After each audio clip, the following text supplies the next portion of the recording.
আসসালামু আলাইকুম আমার প্রিয় আপু ভাইয়েরা কেমন আছেন সবাই? আশা করছি আপনারা সবাই খুব ভালো আছেন। যে যেখানে আছেন সুস্থ আছেন, নিরাপদে আছেন আলহামদুলিল্লাহ।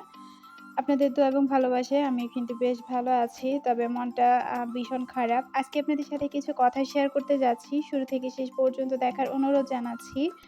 এদিকে গতকালকে আপনাদেরকে বলেছিলাম যে আমার ছেলে একটা দুর্ঘটনা ঘটিয়েছে। তো আমাদের নিম্নবিত্তদের একটা দুর্ঘটনা ঘটা মানে আমাদের পুরোটা মাস কিন্তু খুব খারাপ পরিস্থিতিতে যায়। আসলে বিপদ কখনো বলে কয়ে আসে না। আর দুর্ঘটনাও কখনো বলে কয়ে আসে না। সেটা হঠাৎ করেই ঘটে যায়। এই যে দেখেন আমার বড় ছেলের পায়ের অবস্থা, পড়ে গিয়ে হচ্ছে এতটা কেটে গেছে। তো এইখানে হচ্ছে ৩ টা সেলাই লেগেছে।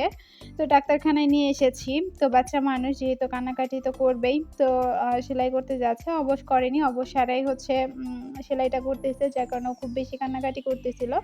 এখন আপনারা এই মুহূর্তে বলবেন যে এটা কেন ভিডিও করে দেখাচ্ছেন? আসলে সবকিছু বলতে হয় না। কিছু জিনিস আপনারা বুঝে নিবেন। তারপরও আজকে কয়েকটা কথা বলছি। একটা আপু আজকে আমাকে একটা কমেন্ট করেছেন যে, "আপু আপনার ভিডিও ভালো লাগে সেই কারণেই দেখি। কিন্তু আপনি সবসময় বলেন যে আপনি অসুস্থ থাকেন। তাহলে সুস্থ থাকেন কবে? মানুষের সিম্পাথি নেওয়ার জন্য এরকমটা বলা উচিত না।" এটা হচ্ছে আপুর মন্তব্য। এরকম অনেক আপুরাই আছেন যারা হয়তোবা কমেন্ট করতে পারে না, যাদের কাছে হয়তোবা বিরক্ত লাগে এই জিনিসটা। কিন্তু এই যে কিছুদিন আগে দেখেছেন আমার আম্মুর চোখের অবস্থা, এটার জন্য ডাক্তারের কাছে গিয়েছে। বেশ ওই মাসে কিন্তু প্রায় ৳১০,০০০ উনার পিছনে খরচ হয়ে গেছে। আর এই যে এখন ছেলের এমন একটা দুর্ঘটনা, তো এই অবস্থায় একটার পর একটা লেগেই আছে। এর আগেও আমার বড় ছেলে একটা বেশ ভালো দুর্ঘটনা ঘটিয়েছিল ওর এই পায়ের মধ্যেই, যেইখানে আসলে ১২ টা সেলাই লেগেছিল। যারা পুরাতন ভিউয়ার্স আছেন তারা তো জানেন। আর অসুস্থ মানুষ আসলে অসুস্থই বলবে, সে কখনোই সুস্থ বলবে না। তবে কয়েকদিন ধরে আপনাদেরকে জাস্ট আমার অসুস্থতার সময় যে অবস্থানটা সেটাই আপনাদের সাথে শেয়ার করার চেষ্টা করছিলাম যে আমার পরিবারের মানুষের আমার প্রতি যে অবহেলা এটাই আসলে শেয়ার করার চেষ্টা করেছিলাম। তার বাহিরে কিন্তু কিছুই না। অসুস্থ আ সুস্থতা যেমন আল্লাহর দেওয়া একটা বড় নিয়ামত, আ অসুস্থতাও আল্লাহর দেওয়া একটা নিয়ামত। তো যাই হোক দুর্ঘটনা কখনো বা বিপদ সেটা বলে আসবে না, হুট করেই চলে আসবে। এই যে দেখতে পাচ্ছেন এই অবস্থাটা, তো এর জন্য কিন্তু অনেকগুলা টাকা মাসে চলে যাবে। তো সেই টাকাটা ম্যানেজ করতে গেলে কিন্তু অনেকটাই হিমশিম কাটাতে হবে। যেহেতু আসলে আমরা নিম্নবিত্ত আমাদেরকে অনেক হিসাব করেই চলতে হয়। আর হিসাবের মধ্যে যদি এরকম একটা ঘটনা ঘটে যায় তাহলে তো পুরা মাস খুব খারাপ পরিস্থিতিতে যায়। তো এর জন্য বলতে পারেন সম্পূর্ণটা আমি দায়ী, যেহেতু আমার ছেলে ব্যথা পেয়েছে। এখন লোকজনের কথা হয়েছে আমি দেখে রাখতে পারিনি। এদিকে কি করব একটু বলেন তো? একটা মানুষ সংসার সামলিয়ে সে আমি যেহেতু অসুস্থ এটা আসলে বলতে চাই না। সেই হিসেবে ২ টা বাচ্চা, ওদেরকে সামলিয়ে সংসারের কাজকর্মগুলা করা আমার জন্য অনেক বেশি টাফ। সেটাই আপনাদের সাথে শেয়ার করার চেষ্টা করেছি। তো অনেকের হয়তো খারাপ লাগে। তো যাই হোক এখন বলি, আমি কিন্তু হেপাটাইটিস বি ভাইরাসে আক্রান্ত গত ভিডিওতে বলেছিলাম। ভাইরাসটা কিন্তু আমাদের রক্তে, শরীরে না। আর সেই জায়গা থেকে আমার শরীরের বিভিন্ন জায়গায় হচ্ছে ইনফেকশন হয়ে গেছে। প্লাস ফোড়ার মতো বের হয়ে ওই জায়গাটা পচন ধরেছে। তো পচন ধরা মানে আপনারা বোঝেন না। আসলে যেই জিনিসটা আপনারা দেখবেন না, সেই জিনিসটা কখনো ফিলও করতে পারবেন না। যদি আপনাদেরকে দেখাতে পারতাম, যদি প্রাইভেট এরিয়া না হতো অবশ্যই আপনাদেরকে দেখাতাম। তাহলে বুঝতে পারতেন যে যন্ত্রণাটা কতটুকু বা কতটুকু আমি ফেস করছি। এখন আমি ভিডিও বানাচ্ছি শুরু থেকে মানুষের যদি বলেন সিম্পাথি নেওয়ার জন্যই। এতে করে যদি আমি ভালো থাকি আর কয়টা দিন বেশি বাঁচতে পারি তাহলে তো কারো কোনো প্রবলেম হওয়ার কথা না। এখানে আপনারা শুধুমাত্র আমি ভিডিও আপলোড করি এবং আপনাদের সাথে আমার মনের কথাগুলা শেয়ার করি আপনাদের ভালোবাসা পাওয়ার জন্য এবং দোয়াটা পাওয়ার জন্য। কোনো সিম্পাথি না ভাই। সিম্পাথি দিয়ে কি করব আমি? হয়তো সমবেদনা জানাবেন, এটা যে কেউ জানাতে পারে। যারা আমাকে দেখছে বা আমাকে সামনে থেকে দেখছে তারাও কিন্তু এই সিম্পাথিটা আমার জন্য দেখায়। তো এটা দিয়ে তো আমার কোনো কাজে আসবে না। আমি ভিডিও আকারে শেয়ার করি আপনারা যাতে আমাকে একটু দোয়া করেন। আর কার দোয়া কখন কবুল হয় সেটা মহান রাব্বুল আলামিনই জানে। হুম?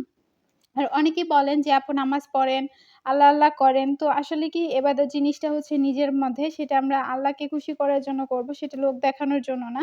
তো আমি কখনো এই জিনিসগুলা কিন্তু ভিডিওতে আনি না। তো আল্লাহর রহমতে যতটুকু পারি ইবাদত করার চেষ্টা করি। এটা নিয়ে আসলে আমি কখনো কোনো কিছু বলতে চাই না। আমি সবসময় আল্লাহকে একটা কথাই বলি যে, "আল্লাহ তুমি সবাইকে ভালো রাখো, সুস্থ রাখো, আমার পরিবারের মানুষজনকে সুস্থ রাখো।" তো আমার কারো উপরে বিশ্বাস করেন কোনো রাগ নেই, কোনো অভিযোগ নেই। কারণ ২ দিনের দুনিয়া, অহংকার করেও কিছু হবে না। সেই সাথে আ কি বলবো? কোনো কিছুই আসলে বলার ভাষাটা পাচ্ছি না। তো আপুটা খারাপভাবে নিবেন না। আমি জাস্ট কথাগুলো বলে দিলাম এইজন্যেই। একটু দোয়া করবেন আপু। এভাবে কমেন্ট না করে জাস্ট একটা দোয়া যদি করলে আপনার মনে হয় যে এটা সিম্প্যাথি, তাহলে এই সিম্প্যাথি টুকু আমাকে দেখাবেন। আমি অন্তত আরো ২ টা দিন বাসার উৎসাহ পাবো। কারণ মাঝে মধ্যে যখন যেহেতু এক হিসেবে আমি ডিপ্রেশনের রোগী, মাঝে মধ্যেই ডিপ্রেশনে চলে যাই। তো বর্তমান আমার পরিস্থিতিটা খুবই খারাপ। পরিবারের লোকজনের উপর একজনের উপর একজনের আঘাত আছেই। সেই সাথে আপনাদের ভাইয়া কিন্তু রাত-দিন অক্লান্ত পরিশ্রম করছে শুধুমাত্র আমাদেরকে ভালো রাখার জন্য। আমি যে সবসময় পরিবারের বদনাম করি এরকমটাও না। আমার পরিবারের আ কথা বা পরিবারের সমস্যাটা আমি দেখতেছি। তো তাদের কষ্ট হলে কিন্তু আমারও কষ্ট হয়। তো যাই হোক, ভিডিওটি আপনাদের কাছে কেমন লেগেছে সেটা জানি না। যদি ভালো লেগে থাকে প্লিজ একটা লাইক দিয়ে ভিডিওটি কন্টিনিউ করবেন। আজকের ভিডিওটা খুব ছোট্ট এবং সিম্পল রাখার চেষ্টা করেছি। ভিডিওটা করার ইচ্ছে ছিল না। বাচ্চার যেহেতু অবস্থা খারাপ, সেই কারণে এই ভিডিওটা সন্ধ্যা থেকে স্টার্ট করেছি। বলতে পারেন ৬টা থেকেই ভিডিওটা করে জাস্ট কোনরকম ভিডিওটা আপলোড দিচ্ছি। শুধুমাত্র আপনাদেরকে আমার অবস্থানটা জানানোর জন্য। এর বাহিরে কিন্তু কিচ্ছু না। এদিকে মসলার জারগুলা খালি হয়ে গিয়েছিল, সেটাই ধুয়ে রিফিল করে রাখছি। আমার হাত-পা সর্বোচ্চ কাঁপতেছিল। আমি জানি না কে কিভাবে নিবেন। তারপরেও বলি, হাত-পা কাঁপা মানে বোঝেন? আসলে বুঝবেন না। যার সাথে এটা হয় একমাত্র সেই বুঝতে পারবে। এখন আমার ভিটামিনের অভাব না ক্যালসিয়ামের অভাব আমি কিন্তু কোনো কিছুই বুঝতে পারছি না। ওষুধ কিন্তু কন্টিনিউ করতেছি কিন্তু কোনো লাভ হচ্ছে না। প্রেশার 40/60 এ চলতেছে। তো বুঝতে পারছেন একটা মানুষের অবস্থা কি হতে পারে? তো সেটাই জানানোর চেষ্টা। তো আপনাদের সাথে কথা বলতে কিন্তু আমি ভিডিওর একদমই লাস্ট পর্যন্ত চলে এসেছি। তো ভিডিও রিলেটেড কোনো কথা বলতে পারিনি। সেজন্য আমি আন্তরিকভাবে দুঃখিত। জাস্ট মনের কথাগুলা শেয়ার করলাম। কেউ খারাপভাবে নিবেন না। আর কারো মনে যদি কষ্ট দিয়ে থাকি প্লিজ ক্ষমা সুন্দর দৃষ্টিতে দেখবেন।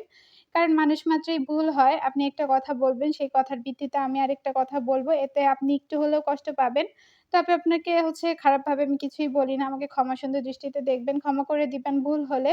কষ্ট দেওয়ার জন্য আপনাকে আমি এই কথাগুলা বলিনি। আমার অবস্থান থেকে আমি এই কথাগুলা বলেছি। আশা করছি বুঝতে পেরেছেন। আর বাকি রইলো এই যে আপনি ভালোবেসেই আমার ভিডিও দেখেন। ভালো লাগে বলেই দেখেন। ভালো না লাগলে অবশ্যই আপনি আমার ভিডিও দেখতেন না। আর যদি আপনারা আসলে এই অসুস্থতার কথা বা আমার পরিস্থিতি না জানতে চান তাহলে বলে দিবেন যে, "আপু বলবেন না।" আমি অবশ্যই চেষ্টা করব না বলার জন্য। স্বাভাবিকভাবে ভিডিও নিয়েই কথা বলার চেষ্টা করব। তো সবাই ভালো থাকবেন, সুস্থ থাকবেন। আমাদের জন্য দোয়া করবেন। ভিডিওটি কেমন লেগেছে ছোট্ট একটা কমেন্টে জানাবেন। চ্যানেলে নতুন হয়ে থাকলে চ্যানেলটি সাবস্ক্রাইব করে দিবেন। আজকের মতো এখানেই বিদায় নিব। কথা হবে পরবর্তী ভিডিওতে। সবাই ভালো থাকবেন, সুস্থ থাকবেন। আল্লাহ হাফেজ। আসসালামু আলাইকুম।